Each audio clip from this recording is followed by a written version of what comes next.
Olá, seja muito bem-vindo, muito bem-vinda a mais um vídeo que corresponde a uma live. E o tema da live de hoje é como interpretar as palavras do presidente da República e aplicar ao mercado financeiro. Para quem não me conhece, meu nome é Marco Krebs, eu sou professor de macroeconomia e eu ensino você a se tornar um profissional extremamente desejado pelo mercado financeiro. Pois muito bem, nós estamos acompanhando nos últimos dias, nas últimas semanas, uma escalada de ataques do presidente da República ao Banco Central, à autonomia do Banco Central, ao regime de metas de inflação em si, a própria meta, o valor da meta que ele sugeriu aumentar o valor da meta e um ataque feroz à taxa de juros. Então, nós vamos agora, na live de hoje, entender como interpretar isso para o mercado financeiro. O que é esse tema? É compreender o cenário em que o presidente da República faz essas críticas, talvez entender o porquê dessas críticas, mas especialmente compreender quais são os impactos nas variáveis do mercado financeiro. Qual é o impacto no dólar, na bolsa, nos juros futuros? Qual é o impacto na expectativa de inflação que impacta a inflação real? O que não é esse tema? Discutir aqui ideologias e política, né? A minha live, os meus conteúdos são exclusivamente de política econômica, de teoria macroeconômica. Eu não estou aqui para falar de política. Pois muito bem, por que há uma oportunidade? Por que é uma oportunidade falar sobre isso? Porque as autoridades financeiras, como o ministro da Fazenda, a autoridade monetária, como é o caso do presidente do Banco Central, e, claro, o chefe do executivo, o presidente da República, eles têm um poder de, ao falar, eles não precisam fazer, de fato, muitas coisas em si, que simplesmente, ao falar, eles conseguem alterar ou para o bem ou para o mal, expectativas das variáveis macroeconômicas. Então vamos ver que declarações foram essas. A primeira declaração que o presidente da República fez foi em relação à autonomia do Banco Central. Ele criticou a autonomia do Banco Central, disse que era uma bobagem, que na época dele não havia autonomia. Nós já discutimos aqui em algumas lives que não havia talvez uma autonomia formal, né, na forma de lei, mas é óbvio que o presidente do Banco Central, à época dos primeiros mandatos do presidente Lula, gozava de autonomia absoluta. O Henrique Meirelles, ex-presidente do Bank Boston, só aceitou ser presidente do Banco Central do governo Lula nessas condições de total autonomia. Então, essa fala em si, ela é completamente apócrifa, é falsa, né?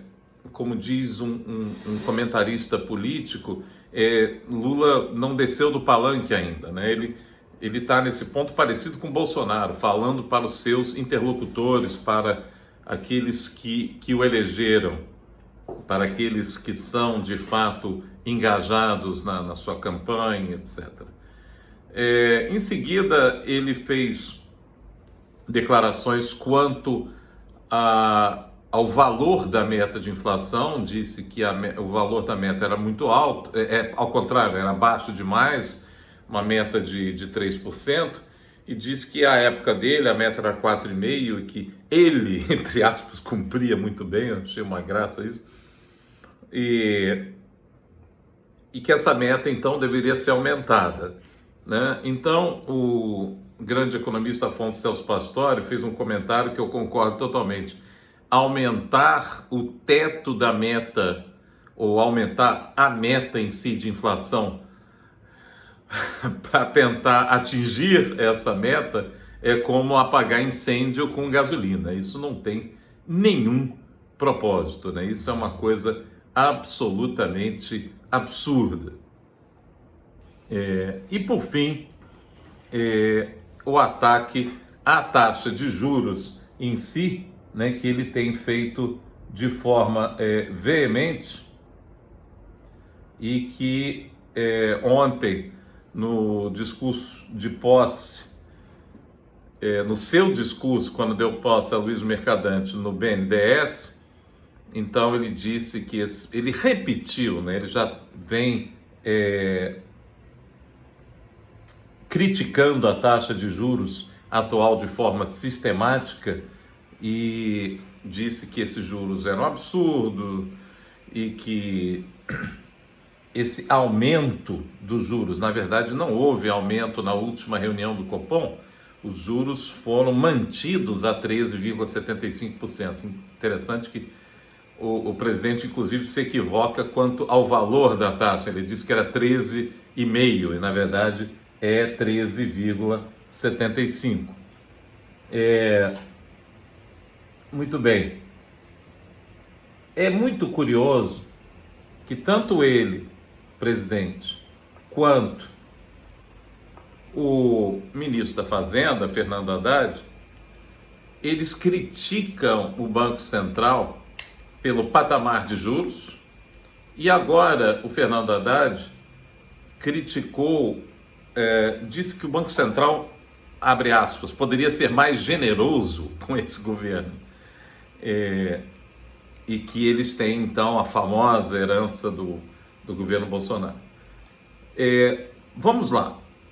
A questão da política fiscal, em se tratando de política fiscal, por acaso, o governo anterior, no ano de 2022, fez uma coisa que desde 2014 não se fazia no Brasil, que foi superávit primário. Tem um artigo do André Lara Rezende, o qual eu discordo totalmente, por sinal, mas o André traz um dado de superávit primário do ano passado, cerca de 1,2% do PIB. Isso não é exatamente um mérito, porque esse superávit primário foi conseguido também graças à inflação. Quando existe uma inflação acima da meta, uma inflação com valor interessante, existe um aumento da arrecadação e isso favorece as contas do governo. Também houve outros fatores. De tal sorte que na parte fiscal, ano passado não foi tão ruim. Houve até uma queda um pouco da relação dívida-PIB. Então, a herança do governo anterior, a herança nefasta, foi em outros campos de governo. Muito bem. Vamos, primeira coisa, atacar o tema da live. Qual é a ligação com aquilo que eu falo que eu vou fazer com você? Como é que essa live vai fazer com que você se torne um profissional extremamente desejado? Se, pelo mercado financeiro, se o presidente da República ataca juros altos e ataca a autonomia do Banco Central, o que esperar das expectativas de inflação? Que vão abaixar? Que vão ficar as mesmas? De jeito nenhum. O André Lara Rezende gosta de atacar as previsões do mercado e tem defendido a famosa teoria monetária moderna, né, que eu desconstruo aqui completamente, né, pela equação de sustentabilidade da dívida. Essa teoria monetária moderna diz que supostamente um país poderia se endividar à vontade em moeda própria, que o problema seria só se endividasse em moeda estrangeira. Uma bobagem que não tem tamanho isso. E as pessoas tendem a demonizar o mercado, né? As pessoas, enfim, não quero aqui ser mais específico. O mercado é uma instituição absolutamente neutra, onde a sociedade realiza suas transações comerciais, onde compram ações, onde fazem seus investimentos. É da sociedade, é um reflexo da sociedade, nada mais, nada menos. Ora, se o presidente da República, ao invés de conduzir uma política fiscal responsável, ao invés de ter responsabilidade fiscal, de entender que não há responsabilidade social sem haver um compromisso com gastos responsáveis, sem a criação de gastos na ausência de uma contrapartida, e assim ajudar o combate à inflação. Não, quando ele faz exatamente o contrário, quando ele propõe aumento de gastos e ainda critica os juros, olha, o que esperar da inflação? Que ela vai aumentar. Isso basta você saber 2 mais 2. Mas alguns economistas gostam de dizer que 2 mais 2 é igual a 5, ou 6, talvez 7. Tudo menos 4. Que 4 é o que todo mundo sabe, isso é uma bobagem. Então 2 mais 2, de acordo com o André Lara Rezende, é 7. Mas porque 4 é o que todo mundo sabe, assim ele termina o artigo dele, né? Todo mundo sabe, já caiu no lugar comum, então não adianta você tentar convencer o contrário. Então, isso é muito triste. Isso é muito triste.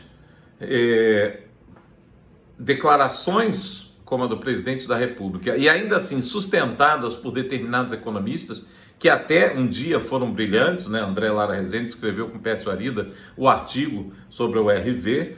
Então, isso dá sustentação para que a inflação esperada aumente. Por quem? Por esse demônio chamado mercado? Não. Pela sociedade. Pelos economistas que fazem as expectativas de inflação. Pelos economistas chamados cientistas, né? Da FGV, da PUC, de tantas outras boas instituições do Brasil. Então, se você critica, se o presidente da República critica a autoridade monetária por estar usando o seu instrumento de política monetária para combater a inflação, é óbvio que a inflação esperada vai aumentar. Então, a inflação esperada no boletim Focus do Banco Central não para de subir, ela já está em patamares de 5, vamos dar uma olhadinha aqui, como é que está o boletim Focus. Para o ano que vem está em 3,8%,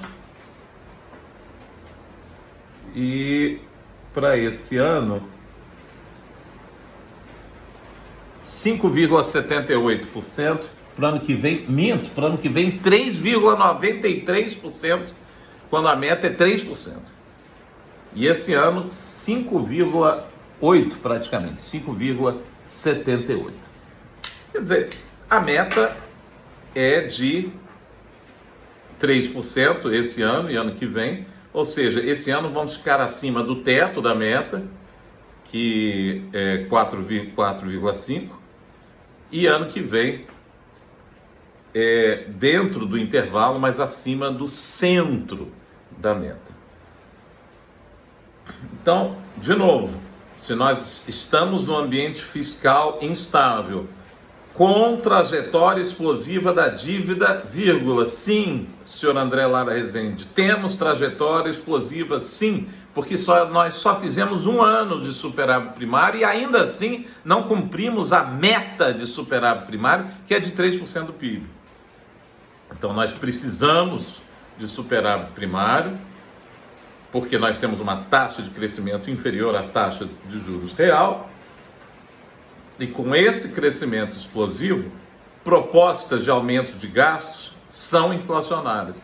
E ainda por cima se critica o Banco Central por usar um instrumento de política monetária, que é a taxa de juros, aí que é inflacionário mesmo.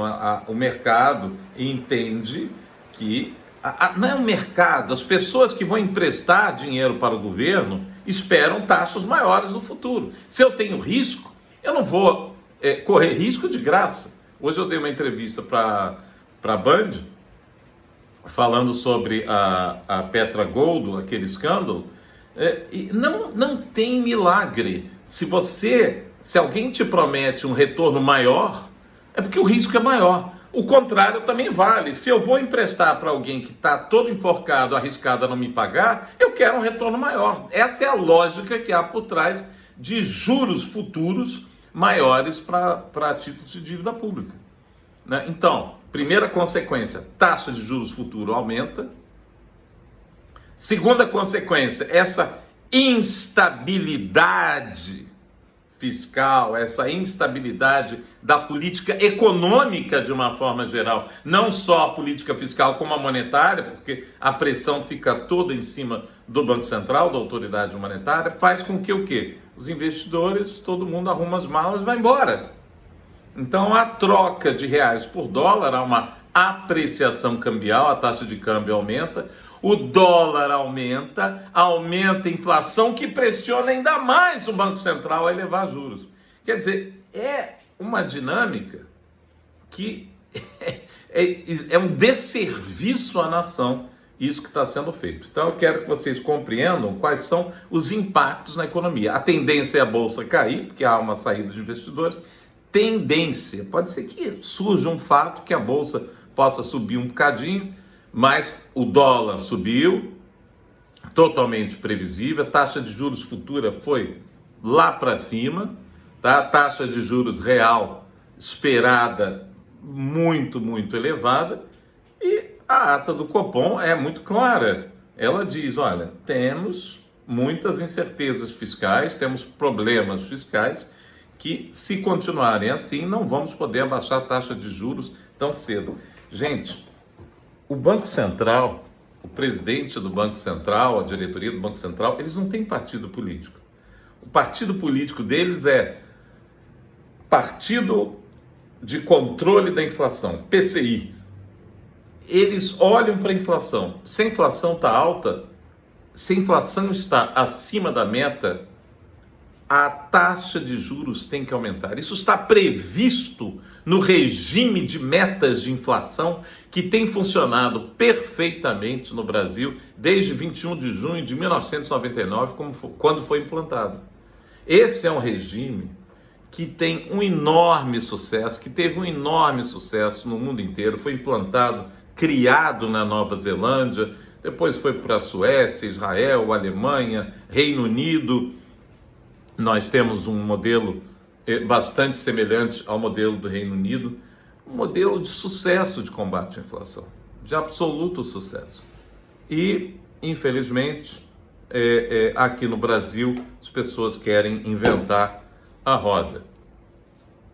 Então, de tal sorte que esse tipo de discurso é totalmente contraproducente. Se, na verdade, houvesse de fato o interesse para que os juros caíssem, o presidente da República, não me interessa o nome dele, o partido, eu estou falando de teoria econômica, ele deveria sentar com o ministro da Fazenda, o que nós podemos fazer para ajudar o combate à inflação. Vocês sabem por quê?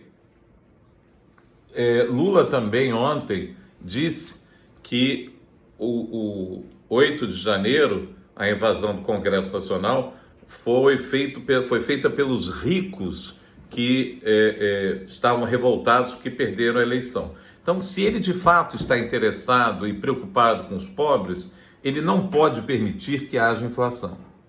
A inflação é uma das variáveis macroeconômicas mais nefastas para a população mais carente. O trabalhador que ganha o menor salário, ele é o mais afetado pela inflação, porque ele tem um salário de fome, ele vai comprar comida com seu salário, e se o preço da comida aumenta com a inflação, ele vai comer menos. Logo, eu sempre digo isso nas minhas aulas, nas minhas lives, combater a inflação é prioridade em qualquer política social. Então, se ele estivesse, de fato, preocupado em combater a inflação e, com isso, cuidar dos mais pobres, dos mais desfavorecidos, que nós podemos dizer de política fiscal? O que nós podemos fazer com gastos e impostos para ajudar no combate à inflação? Mas ninguém quer aparecer feio na foto, né? E juros mais altos retraem o PIB no curto prazo. É verdade isso. É verdade. Enquanto você está combatendo a inflação, né, a curva de Phillips aceleracionista que vigora hoje é que o combate à inflação leva a desemprego. Como? Através de retração de PIB no curto prazo. Enquanto você estiver combatendo a inflação, enquanto estiver aumentando os juros, a tendência é de retração de PIB, de queda de PIB. Nenhum governante gosta disso, né? Então é mais fácil dizer que é a favor dos pobres e criar condições de palanque atacando o Banco Central do que de fato dar eventualmente um remédio amargo, mas para o paciente se curar e a gente acabar com a inflação de uma vez por todas. Então é muito importante saber interpretar essas falas para ver o que há de concreto. Você pode até eventualmente concordar ou discordar de mim, concordar ou discordar do presidente, concordar ou discordar do presidente do Banco Central ou do ministro da Fazenda, mas uma coisa é certa, você tem que saber ligar as palavras dos políticos às consequências que vão ter no mercado financeiro. O benefício de saber fazer isso é que realmente assim você vai conseguir fazer previsões no mercado financeiro e se tornar então aquele profissional que é capaz, através dessa ferramenta chamada macroeconomia, de fazer essas previsões, de entender o que vai acontecer no mercado.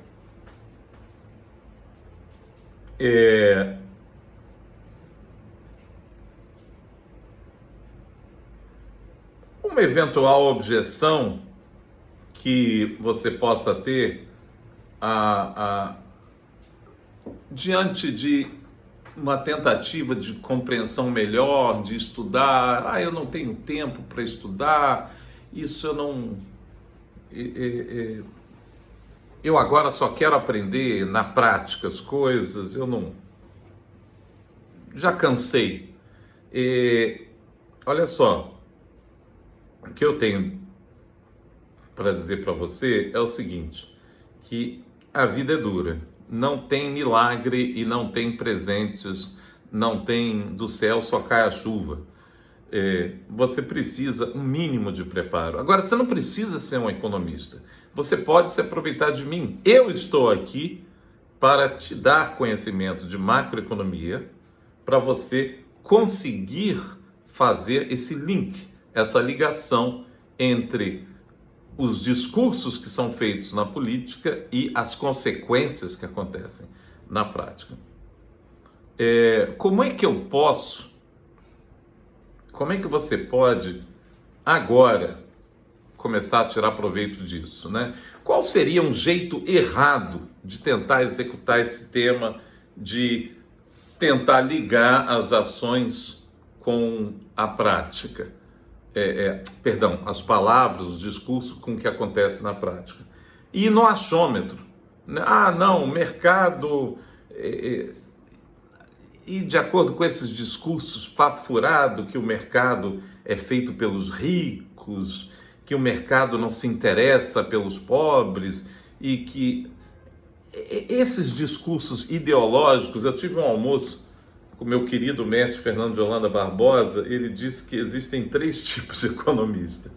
O economista cientista, que é o que estuda, escreve artigos e que dá aula e que se dedica a estudar a ciência, as ciências econômicas. Existe o economista engenheiro, que é aquele que aplica a economia no mercado e que estuda a economia aplicada de uma forma geral. E os economistas do terceiro grupo, que são os envolvidos em partidos políticos, né? São os ativistas, né? E isso é uma coisa lamentável, porque a economia é uma ciência. Ela não envolve partido político. Novamente, a política monetária é apartidária. Ela está interessada só no combate à inflação. Então, uma maneira errada de se discutir política monetária é com esse discurso político. Repara que eu não adoto isso. De novo, o Banco Central se preocupa no combate à inflação. Se a inflação estiver alta, mais alta do que acima da meta, a taxa de juros tem que ser aumentada. Ponto. Para que a inflação convirja para a meta. Ponto. Não há partido político nisso. Não interessa qual é o partido político que está no poder. Então, o jeito errado é você tentar politizar essas questões. Não faça isso. Não interessa qual seja o seu partido político. Não interessa em quem você votou. Inflação é nefasta para a sociedade como um todo.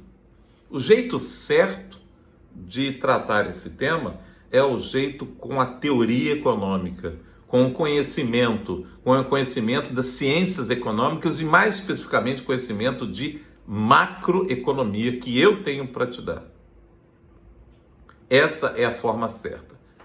Qual é o primeiro passo que você pode fazer para começar a tratar esse tema?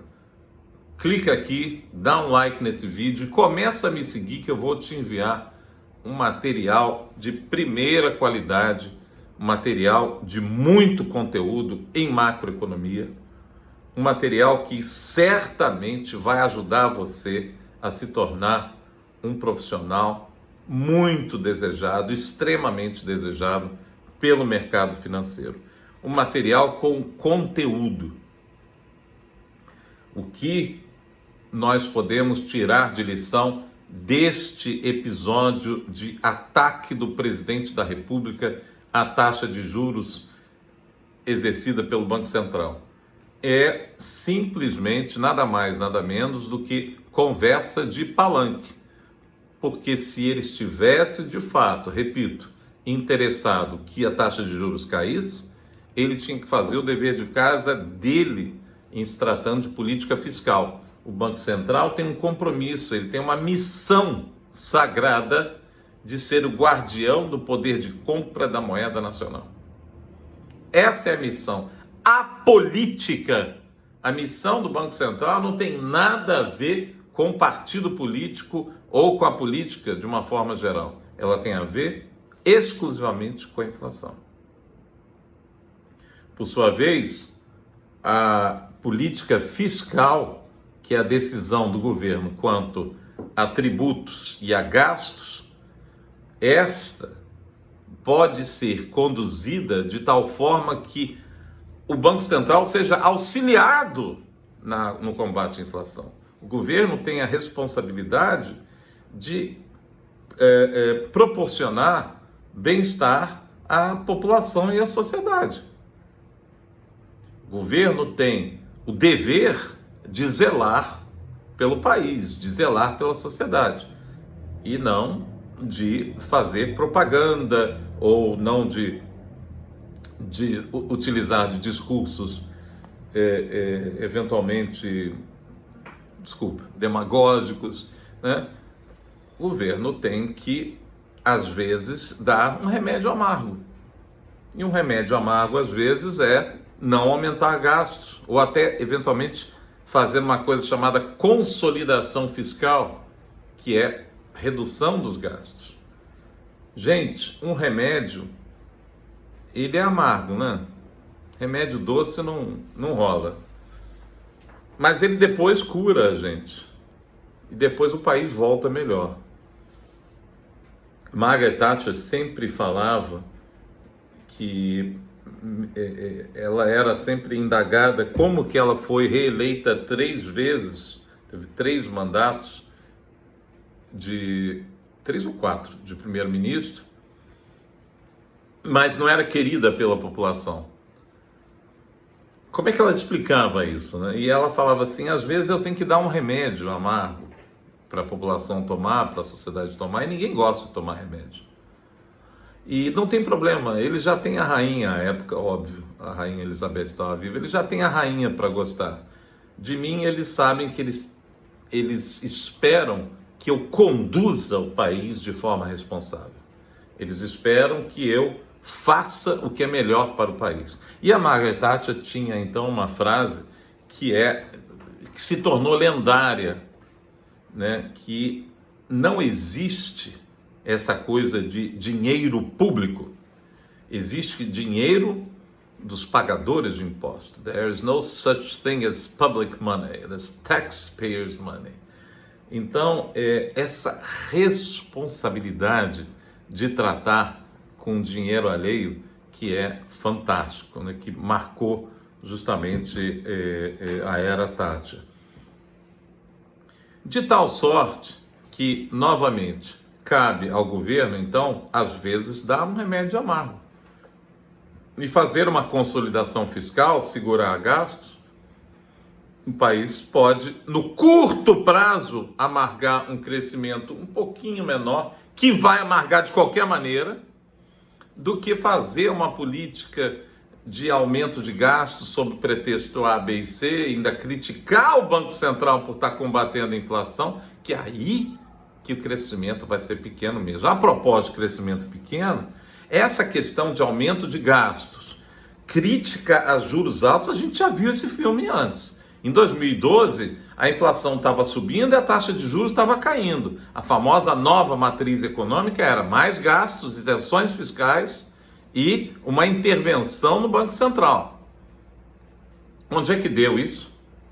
Deu uma queda de PIB de 7,2%, inflação de 10,7%. Ou seja, não foi nada bom. Nem se controlou a inflação e nem o país cresceu. Ou seja, essa fórmula já deu errado. Vão querer repetir isso de novo? Então, gente, fica ligado aqui. Eu vou te dar um conteúdo de macroeconomia e, através dessa compreensão de como ligar os discursos com o impacto no mercado financeiro, eu vou ensinar a você a como ser um profissional extremamente desejado pelo mercado financeiro. Fica ligado e até o próximo vídeo. Tchau, tchau.